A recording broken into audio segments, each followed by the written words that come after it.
Welcome to Talkonomics, live from Brooklyn, New York, one of the boroughs and one of the largest cities on the East Coast. Saturday Night Live did a skit about that years ago, the metro area. One of the largest cities in the tri-state area. That always made me laugh. But this is Talkonomics Live. I'm Adam Shapiro, and I've been telling you that this is going to be a special program because for a lot of people, forming a family is not as easy as perhaps it was years ago, and modern medicine has changed how people do that. So we're bringing into the program this evening two pretty remarkable people. And before I introduce them to you, one is an internationally respected fertility doctor who, when this individual was a college student, was a sperm donor. Fast forward about 35 years, and the product of one of those donations, a child who was born 35, 36 years ago, is the other person who will be joining us. And they reconnected. And not only is the story about how they found each other quite interesting, it's what they've learned about this process and what people who are considering IVF, fertility, egg donation, sperm donation, all of this want to consider. Now, before I bring them in, I want you to know that you can ask questions. This is a fertility special. So you can send us questions either in X, just put your question into the chat, or in YouTube, put it into the chat, and I'll make sure that we ask either the young man who was born 36 years ago or the fertility doctor. They will try and answer your questions if we should get any. Let me bring them into the program right now. First, the fertility doctor is someone I've known for a very long time because he's my older brother, Dr. Daniel Shapiro. I'm Shapiro, he's Shapiro. We don't have time to explain that fakaktaness. The other person who you see is Josh McLaurin. And Josh is a Georgia State Senator, and he is joining us now to talk about this journey the two of them have been on. And Josh, I want to start with you. You are the biological product produced from my brother in part. What made you seek out your biological father? What was that like for you? Thank you, Adam. Great to be on the program and to take a quick turn to a different type of topic on Talkonomics. And also biological product and biological father, funny terms to use. There's a range of nouns you can use to describe the relationship that go from sort of a petri dish test tube type feel on one hand all the way to something more familial. But I had not been told until I was 31 years old that the man who raised me, who is my dad, was not my biological father, that he had not donated the sperm or given the sperm that made half of me genetically. So my mom called me one day and just told me, your dad is not your biological father. And, she was tearful about it. And it was a very personal call. But yes, it blindsided me. And so I immediately said, I'm getting 23andMe. And Mom, you're paying for it. And she did. And I spit in the tube, sent it off. A couple of weeks later, the app, you open the app and it says your results are ready and you can click on family members. And to 23andMe's credit, I know they're bankrupt now, but they did have decent protocols in place for protecting your emotions. There's a little box that said, "Are you sure?" So you click on family members and you get a prompt like, "No turning back now." Mm-hmm. And you click on it, and boom, Daniel Shapiro, basically 47 or 50% match. I'm not a doctor, so I don't know the reasons why it wouldn't be exactly 50%, but it says father. And so now that I had that information, I wanted to know where I was from, what genetic predispositions I had. There are a lot of questions I had unanswered. So let me just, before we even continue, because I'm going to bring Danny into this, would you, but I don't know nomenclature anymore, and I'm such a product of, the last 20 years. Should we say father? Should we, because your dad was the person who raised you. Your father's the person who raised you. How should we address Danny? Friend. Or donor. Sure. Donor? Okay. Yeah. But it's interesting, right? Because, within minutes of meeting Danny, and we can go through that story if you want, but the first time we met, we figured out that we had a lot in common, just from a mental health profile standpoint, from a behavioral standpoint. And it was just stunning, really, within the first 15 minutes. And so it shed a lot of light on how genes do determine quite a bit of behavior, even after decades of being raised by somebody else. So clearly, just the test tube type relationship is not enough on its own to describe the phenomenon. But yeah, I think you have to be very careful about delineating family, people who raised you, who you're in a familiar relationship with, versus this connection, because they are different. Okay, so you did 23andMe. Now, Danny, I don't want to get into the backstory about why you did 23andMe, but you had done that. So your our, you didn't get my permission to do it, but you did. Our genetic code is out there and in the files of 23andMe. And you got an email from Josh, which, what was the headline? What essentially did it say? It said, I am ready to meet you. And how did you react? Well, I was in a hotel room in Amsterdam, not expecting that I would be focusing on that. And I'm going to go, what? And I opened it up. And as is my wont, I thought I was being cautious, but I learned later he'd already stalked the hell out of me. And so I said, before I reveal all of my blah, blah, blah, I'd like to know a little bit about you. And he was far more concise than I was in my subsequent response. But what I got from it is he was my state house representative. Right. In fact, the two of you live in Georgia. I don't want to give out too many details about where you live, but you're both in Georgia, and you didn't live that far from each other, did you?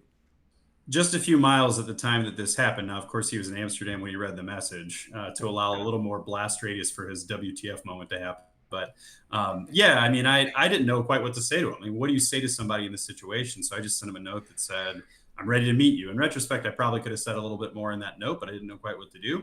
And so before long, like Danny said, we were starting to send longer messages to explain who we were. And I was, in fact, his current state representative at that time. That I won't divulge whether he voted for me or not, but kind of a strange, kind of a strange relationship to have under any circumstances. I did before I knew that there was any connection at all. So Danny, but I want to let's go back roughly 40 years. Sure. When you're a college student. And I was a medical student, actually. You're a medical student. Yeah. At that time, did you ever think that the chances of the children who might be produced by what you were doing would find you in the future? No. Why not? Because it was strictly anonymous. It was billed as anonymous. And how would they? I also knew, because small world, the doctor who had brokered the donation subsequently became my partner in practice. And I learned from her that the records all were destroyed in a fire. And so it never occurred to me that there'd be any record that anybody could figure out that would connect me to anybody else. Josh, this is for you first. How important is it, do you think, for, I don't know if it's got to be millions of people now who are alive because of modern medicine? I remember the original Time magazine with the test tube baby. I think it was 1979 or 78, London. And those folks who are the product of modern medicine's ability to bring life into the world through parents who use donors, what's it like for those folks to try and find who their biological connections might be? Well, obviously, before we had the science to do this very automatic, quick connection, like Danny said, if you didn't have a story where somebody knew who a person was, whether it was a former partner or some other parentage, or unless you had that kind of like file in a cabinet somewhere, there was no way to do it. And so I know just anecdotally, people could chase down their biological parents through those types of connections. But I mean, for something like this, yeah, I mean, it should be obvious that anybody's DNA is way more out there now than it used to be. And 23andMe, great, example of that. I would say there's lots that we could say, and if you want, we can, about the importance of people in my shoes understanding where they're from. What was it like for you before you found Danny and he responded? I mean, what goes through your head? So what's wild is, and I'm not the only one, if you check message boards about stuff like this, I'm not the only one who reports this type of experience. But what's wild, before I even knew that my dad was not my biological father, is that I had these questions and I had these disconnects that I was trying to figure out. So like, for example, I have a memory of asking my dad when I was an adolescent, hey, are you guys really my biological parents? And like, I had no reason to ask that. It just occurred to me that I wasn't there when I was taken home from the hospital, and there could have been a switcheroo, who knows? So I asked him, and I remember his response. He went, sure, which in my mind was kind of like a might as well be. It wasn't an unequivocal yes. And in retrospect, it's very funny he answered that way. But other things too, like I could describe looking in the mirror and realizing the person I'm looking at doesn't look exactly like my dad, whether it's my physical form or my face, whatever. is there a reason for that? Or another good example is you go to a doctor's office and you write down your medical history on your mom and your dad's side. So one thing that I realized when my mom revealed the truth to me was I had wasted a lot of wrist energy over the years writing down a bunch of conditions that had nothing to do with my actual biological parentage. And that might sound small, but there's a dignity aspect to that. There's a quality of feeling like you've been lied to, or that you don't know the whole story about yourself. And so from an identity standpoint, it actually is pretty important. And Danny can back me up that the literature in the field now is starting to overwhelmingly say that kids need to be told this as early as they can understand it so they can do identity formation. That's Danny, so just reminding everybody, you can ask questions of either Josh and or Danny. Danny, this is your livelihood. You became a fertility doctor. How do you counsel your patients about what they should say to their children? Well, that it's evolved, because when I started out, everything's anonymous, and I was a proponent of anonymity. Like, no one's going to find out. You should tell your child they're donor conceived when the time comes, but they're not going to find the donor. So it's effectively permanently anonymous. And I thought that was the way it should be. From my personal experience with this, and also what I'm seeing happening in the field, no, disclosure actually is the way to go. So when disclosure takes place, that's debatable. I think actually meeting a donor conceived person or the donor probably needs to wait until the donor conceived person is an adult.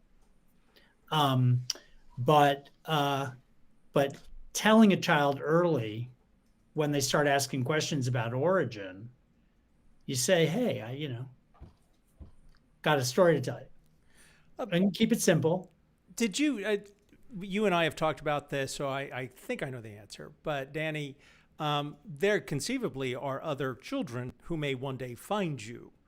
Do you ever wonder what their lives are like? Or is that from the donor standpoint? Because there are women who are donating eggs to help bring life into the world. Is that something that donors go through, kind of mental? Typically, no. There are lots of donor stories where the donor really doesn't want to be contacted, or they want to keep arm's length. I was so blown away by the first 15 minutes of our initial conversation, and by what I learned just in the original text exchanges. It made me really curious about what Josh opened with, is the genetic part of behavior. So let's start with Josh. So you sent the email, Danny responded, then what happened? Describe the next steps, and then your first actual face-to-face meeting. Was there a phone call beforehand? What were the steps that went into place? It was, I don't think we talked on the phone before we met in person, actually. What happened was we messaged through the app, which 23andMe had a in-app messaging utility you could use. And at first, I said, look, I wanted the answers. I'm the one who's reaching out, so I'm willing to meet whenever. Because like Danny said, I think the colloquial term is Google stalking. I had some sense of who he was already, which, I wanted for my own safety and just to figure out, do I want to meet this person? I'd already kind of done that research on the front end. And so Danny needed a minute to get comfortable with the idea of it. And I think at first he said something like, give me a little while, this is kind of a surprise and I haven't figured it out yet. And then he thought for a few days and he was like, all right, you know what, let's meet in December. So we met in December, I think, of 2019 would have been the year and month. And I went to his office and, he let me in, we sat down, we started talking. And very quickly got to this sort of deep question about, what sort of mental health experiences have you had? And I found out about, his leg was injured from when he was a kid. And, they're just like different things. And we were comparing experiences to see kind of what was unique to one of us in terms of our profile, and then what was possibly shared. And I think neither of us could have anticipated that we felt as similar as we did about certain things. Even when we saw friends of mine who, were my emotional supports during this because they had donor conceived children, we watched a YouTube video of Danny before we met, and some of his facial tics even were similar to mine. And that was kind of disturbing to my friends. And so that kind of thing, I think, it's been bugging me since I was a kid. Well, Thanks.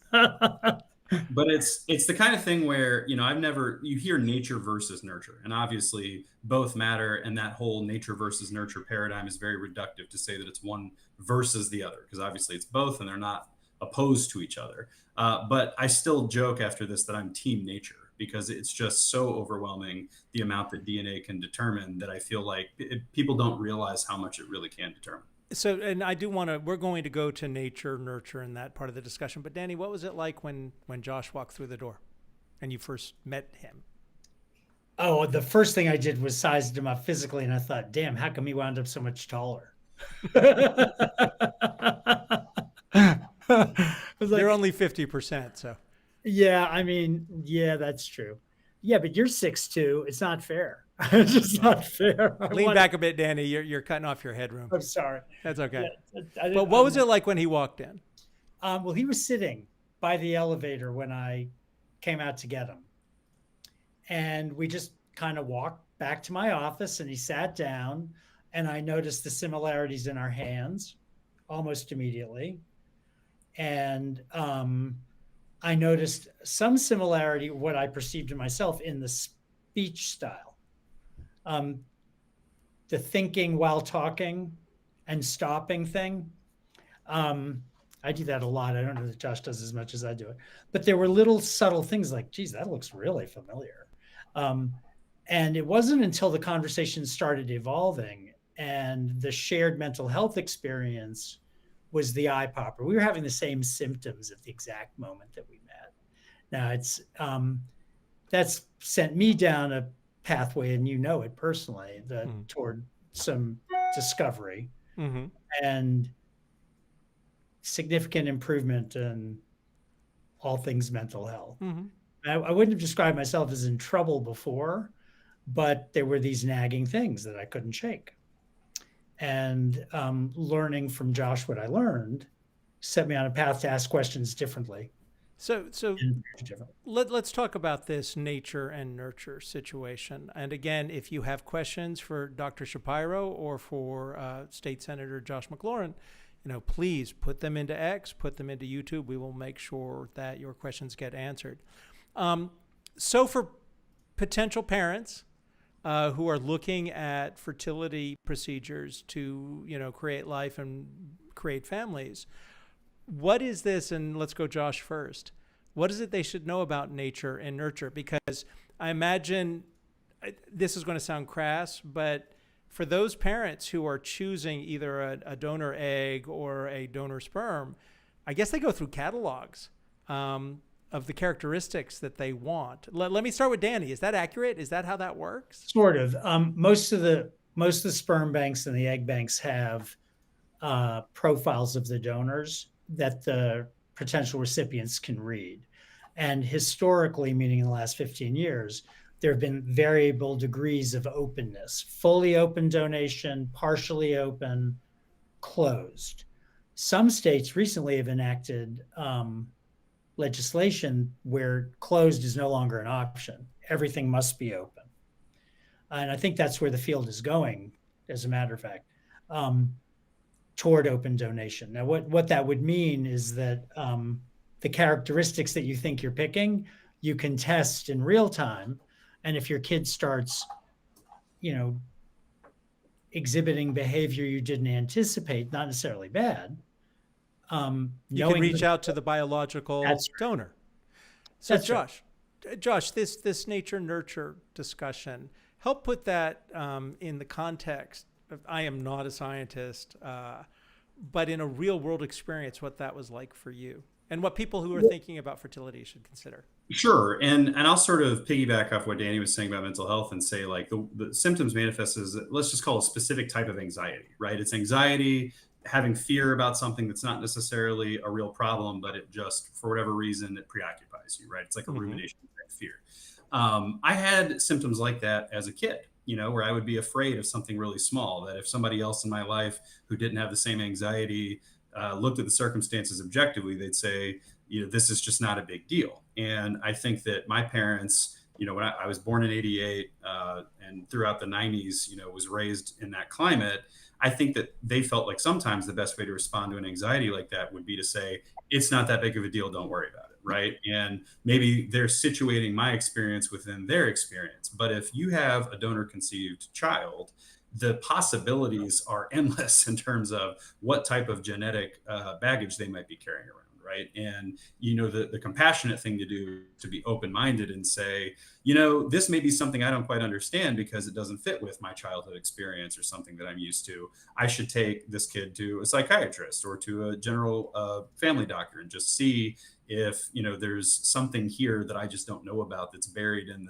the mystery box of genetic profile. And so I think my advice would be, and comporting with my own experience, just have an openness to be able to ask questions and be curious about what the child is going through, because it might be a little bit more out there than you realize.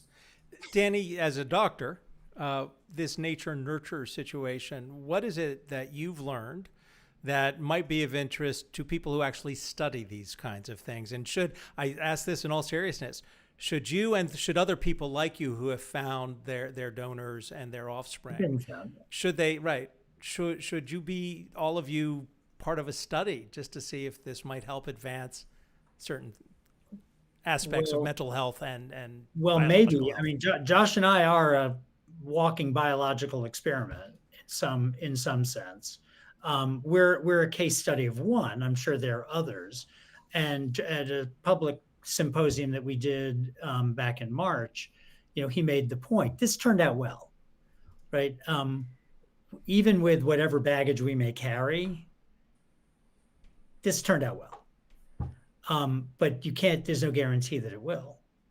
And so for some people, this kind of relationship may not be so safe. And then Danny, you describe the relationship as friends. Josh, how do you describe the relationship? The same, friends? Yeah, I mean, it's obviously more than friends in the sense that I share half of his DNA, right? So like, I mean, that is a level of, self-knowledge or knowledge of the other person that is kind of remarkable. And I have no other comparison for it in my life, right? But I think in terms of what it practically accomplishes on a day-to-day basis, it's what any friend provides for you, which is a mirror, which is somebody to share something with. Yeah, right. It's like and the more closely you share a perspective with a friend, the more corroboration you get that, again, your experience is what it is you perceive it as, right? I think friendship plays this role of keeping us all sane. And so, when Danny and I talk about the fact that we were both on these independent journeys with anxiety, and then having each other enter each other's lives all of a sudden, that made a huge difference for both of us with regard to that specific thing, because it's almost like when you put on glasses that have two different perspectives, or 3D glasses, you can triangulate. Having two eyeballs means you can see depth perception, right? And so that was really important. And I think that, at the end of the day, Danny's right. This may not work for everybody to meet each other, because both of us are outgoing too. We like making friends. This is another nature nurture thing. He ran the comedy show at his medical school. I ran the comedy show at my law school. And these are, things that happen completely independently of each other, except for our DNA. And so we had a predisposition where we would want to meet and hang out and talk and shoot the breeze. But if somebody's more introverted, if there are reasons why they wouldn't want, they don't need more perspective in their life like this, then it may go different. I want to key in on this anxiety stuff, because I'm one of those people, perhaps inappropriately, I dismiss sometimes. There's a South Park. It's a comedy meme that's on social media, and it's how to deal with ADHD. And the parent comes in very seriously into the classroom. We've discovered a new way to deal with ADHD, and hits the kid and says, "Shut up!" And then hits the other kid, "Shut up." So, not helpful. Not helpful. But when we talk about anxiety, do we know that anxiety is genetically linked, or is it still thought to be more of a psychological issue? Danny first, then Josh. Yeah, sure. So the easy answer is, members of our tribe call this the Ashkenazi gene bundle, or the mean anxiety gene again, right? Another MAGA. There's it's genetic. It's called imprinted. It's imprinted trauma. Basically, everyone has fight or flight genes. The fight or flight genes protect you. They teach you to run when something dangerous is coming that could threaten your existence. So if you come from an ethnic group that intermarries over and over and over again, you're going to amplify how those genes are set. And for Eastern European Jews, we were constantly in threat of our lives from our neighbors. And so we learned to run. Those who survived learned to run. And so the anxiety, it's a joke in some settings, but it's real in others. And so the littlest things trigger the fight or flight mechanism. And sometimes the triggers are irrational, but they serve a purpose. They serve a biological purpose. They protect you from whatever the threat is. The problem is that if it gets out of control, you over-amplify the threat. And this has a strong economics hook, right? We are utility maximizing. That is exactly what Danny is describing. Rational actors with limited budgets and choice sets, right? Pretty much. We're not getting any questions just yet, so I want to switch to something else here. Josh, what's it been like for you to meet part of Danny's family? You haven't met everybody yet, so Danny says this has worked out well, but there's some crazies you haven't met yet. I'm joking, but what's it like to meet? You met our parents. Yeah, I mean, it's more perspective, right? I think that it's kind of in part and parcel what we're talking about having, I've used the metaphor of like legs on a tripod, that if you only have two legs that are the same length and the other one's a little unreliable, then you don't have the firm, stable presence. But if you have that third leg to put down, then everything is stable. And so that's the role of perspective in all this. And I think the more members of Danny's family I've met, it's just made more profound the effect of feeling like, okay, this is what it feels like to, meet an extended family on one side of the family that has these various personalities. Now, obviously, they're not my family in the traditional sense because I wasn't raised with them and we don't have that familial bond. But from just the animal perspective of seeing people who behave somewhat like you or have, similar personality traits in some cases, it's very illustrative. And it makes you feel less alone in the universe, right? It makes you feel like there are people out there like you, kind of where you come from, even if it's just in a genetic sense. What do your friends ask you when you were going through this and when you were tracking Danny down and then found him? What did your friends say? All kinds of stuff. I mean, there's a lot of the same questions that people typically ask, right? I mean, one question we haven't addressed yet is how many times Danny donated. And, you could imagine hypothetically there being hundreds of kids or brothers and sisters, something like that. For him, it's not that. It is only, I think, max of 10 was what I heard. That's right. Well, and Danny, if you don't mind me broaching this subject, I mean, part of the reason why Danny, as a fertility doctor, has to be careful with the story and why it's good that we're adding a lot of context around this is you don't want people to assume that he's one of these like wayward doctors Right. that did it himself. And that was one of the questions my friends asked me when they knew his identity was illegal. Yeah, Right. very illegal, very bad, X. But yeah, I'll let Danny speak to that since I invoked it.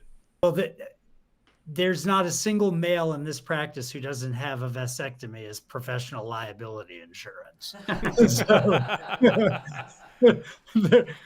actually not a joke. But before you went into practice, you were a medical student. Right. How many other children could there be?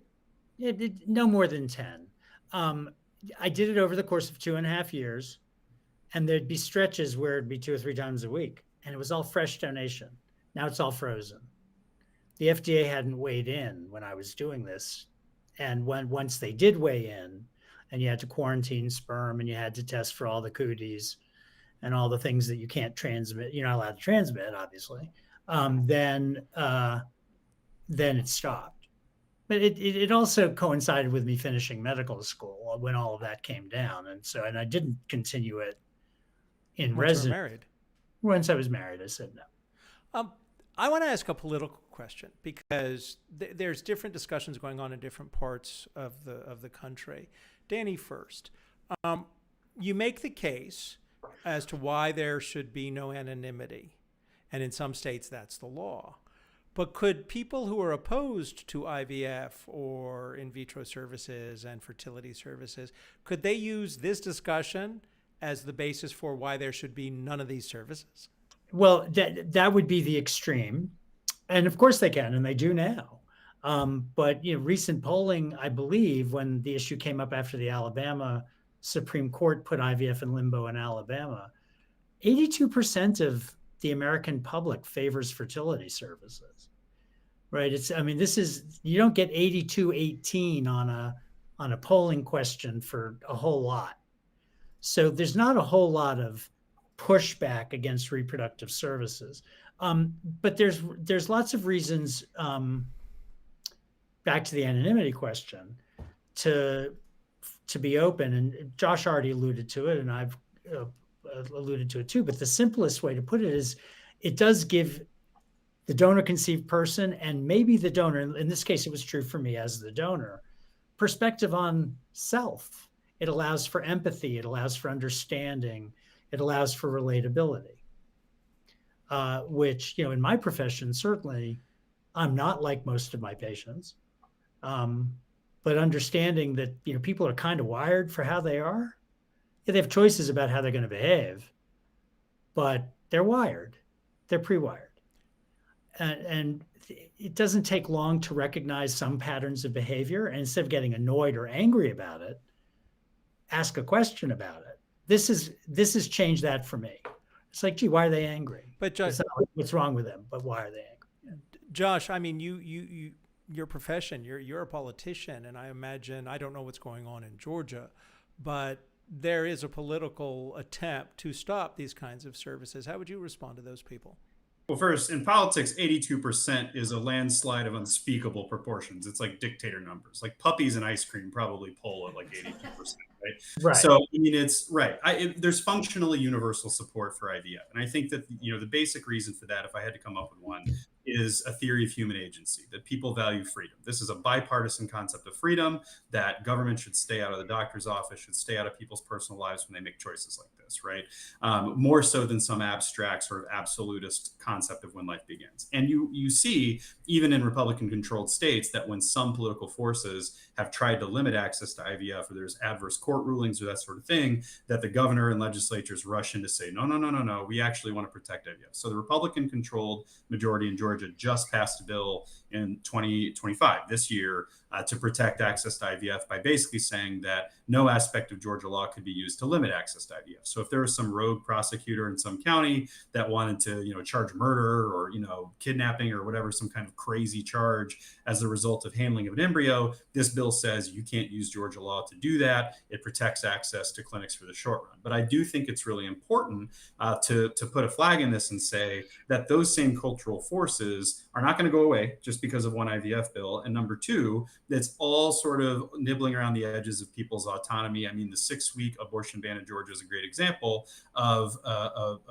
law that's very unpopular. If you poll it, it gets not quite as high as the 80% number, but a strong majority of Georgians are against it, but it still became law. So if a majority of Georgians are against something, but it still becomes law, that speaks to the immense political strength of the forces that are backing it. The two of you talked about this, as Danny mentioned, back in March. Have you had, Josh, other children who are now adults ask you questions about how do I proceed to find, or what do I do when I meet? Has anyone come forward to you in this process?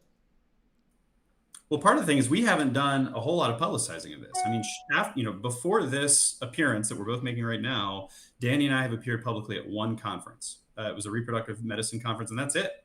We have not gone on a bunch of, media hits or tours or programs to try to get the word out about this yet. And I think there's a role for that. I mean, Danny and I have talked about this, that if we can persuade more people that this is the best practice and that there are good things that result from early disclosure, then it's worth using the platform to do that. And this is, we're talking donor, because in my head, I've thought about, what about adoption? And we've heard the stories of people who find, when they're placed for adoption, trying to find their parents. Would you, Josh, and then Danny afterward, should it be the same, or is that different? Because in some cases, people are put into adoption and the birth parents are making very difficult decisions when they're doing that and may not want to be found. Josh? That's a good question. I would say we should subdivide that question. So there's a question about, do you disclose to a child that their origins are different from natural biological parentage by the people who raise them? I think that answer is always yes, that early disclosure of where a child came from in the abstract, just to know, was I adopted? Am I donor conceived?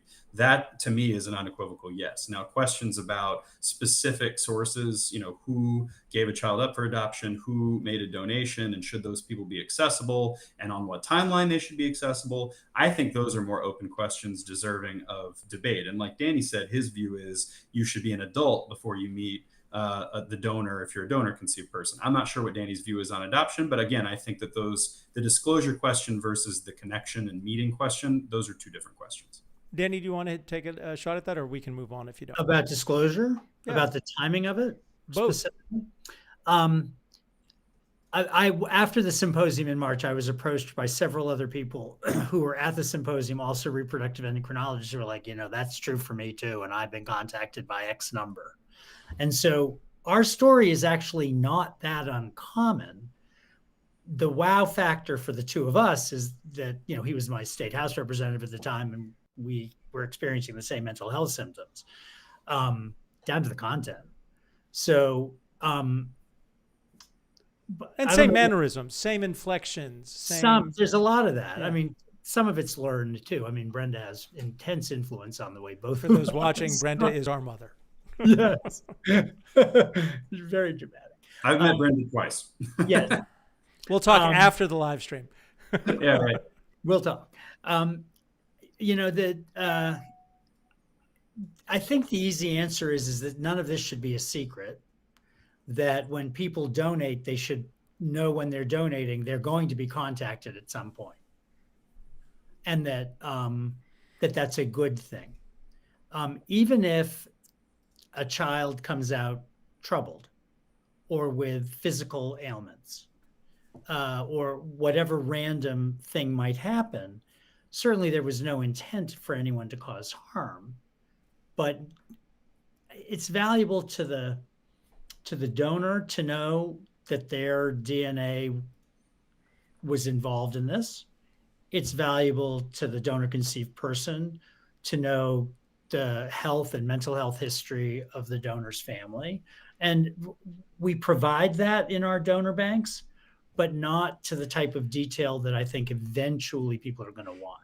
Danny, is there a standardization nationwide for people who are in your profession, fertility folk, that adhere to a common principle of this kind of disclosure? And there's not a standardization. Should there be? There's the only standardization, and this is what part of what's happened in my brain, the changes in my brain, is from our perspective, from the perspective of the fertility doctor, everything's happening in the moment when the patient's becoming pregnant. It's all about, is what we're doing leading to a pregnancy? And then we get a lovely little birth announcement, and then that's it. I think for our field, knowing the longitudinal consequences of the eggs that we help orchestrate donation for, or sperm bank, same thing. I think there's value in that. The longitudinal piece, in the end, we're not calling it family. Mm-hmm. It really is just it's a biological blueprint. And what happens with it, some of it's determined by the blueprint, but experience also has a big role too.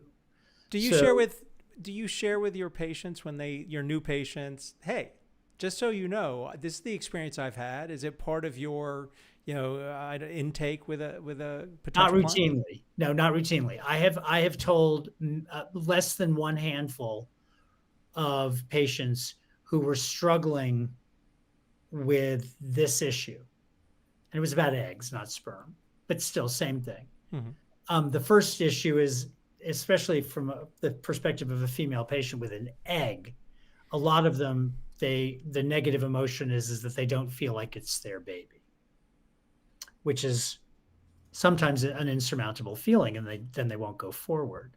But for the ones who go forward, and I might be drifting away from the question you were asking. Well, you've shared it with a handful of people. I've shared it with a handful of people, and I shared it with them to help them understand that I am aware that there can be long-term issues. And I have said to those fewer than 5, yes, it turned out well in my case, and I learned a lot from it, but nobody can guarantee anything. But that's true when you have procreation the way Ward and June Cleaver did it, Yep.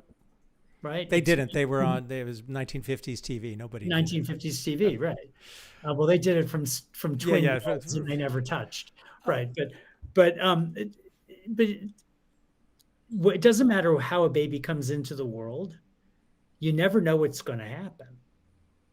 And so the added level of anxiety that comes from knowing you're taking DNA from an outside source, you really don't know what that's going to look like as that child develops. Josh, if I'm going to ask Josh, so if this is going to live on the internet forevermore, what would you want people who are potentially Danny's future patients? Should they be asking their doctors these questions? And how would you help them frame the question to ask their fertility doctor? Well, yeah, I mean, it's because I think Danny made a really good point, which is obvious because he's a foremost expert in this field, but that most people in this process are most people in this process are fixated on getting to the goal, the end point. In their mind, the end point is conception, healthy birth, right? And then now this process is over, and they can go ahead and behave as though they got to that end point any means. I mean, I certainly think that my parents felt that way. They felt like once I was born and they raised me, that was sort of the end of that episode, and there was no reason to ever revisit. I know it was a different time, but yeah, I would definitely say that any parents who are thinking about this method as a way to get to healthy childbirth and to raise a child, that they should be thinking about the dimension of uncertainty. Again, I don't think that people should go into this afraid. I don't think that they should go into it thinking, this is a scary thing, and because we may not like some of their genetic baggage, or we may not like the types of people they connect with as a result of this, let's just let's call the whole thing off. I just think that it requires a tiny, whatever courage you think it requires to go through the process of obtaining a healthy child this way, add a 5 to 10% bump there for the openness and the curiosity that you will need to manage this uncertainty well and responsibly and maturely for the benefit of the child. Is there, I don't even know the right word. I mean, at the very beginning of our discussion, because I don't know the nomenclature, how do you address people? Is there stigma associated with this, or is it just because this is new territory, nobody really knows how to have the discussions? My mom had a really funny quote well, first of all, the big question all my friends asked that you brought up, what do people ask me? Why didn't your mom tell you? Why didn't she tell you until you were 31 years old? What was keeping her from disclosing it? And, her line on this when I asked her was, it was the 80s, right? Like, a sentence that I think could be applied to a number of contexts. Yeah, I think that, definitely back then, it being so new, and questions about whether difference was scary or made you somehow weaker, inferior. I'm sure people were afraid to disclose it then. I think now, because there's such an open embrace of the technology, the fact that we're even talking about the political conversation from state to state just shows how widespread use of IVF is, and how openly it's part of our society now. So I think that, to the extent that there's a stigma, it's an unwarranted one, because people have personal insecurities about difficulties with conceiving, or what people might think about, my dad even confided in me at one point before he died, the reason I was worried about this was because I don't know if I like the idea of another man's, DNA being in the baby I raised with my wife. I mean, I can easily understand how people would have personal reservations and insecurities about all of this stuff. But again, if you just have that little bonus courage, that sort of openness and curiosity about what this process could reveal in terms of, I mean, this sounds trite, but like the magic of humanity, the wonder of the human spirit. These are things that you get to experience more directly when you have the courage to think outside the box a little bit in a process like this. Danny, with this question of stigma, to your patients during intake, do they talk about the stigma of having to see a Yes. fertility doctor? Yes.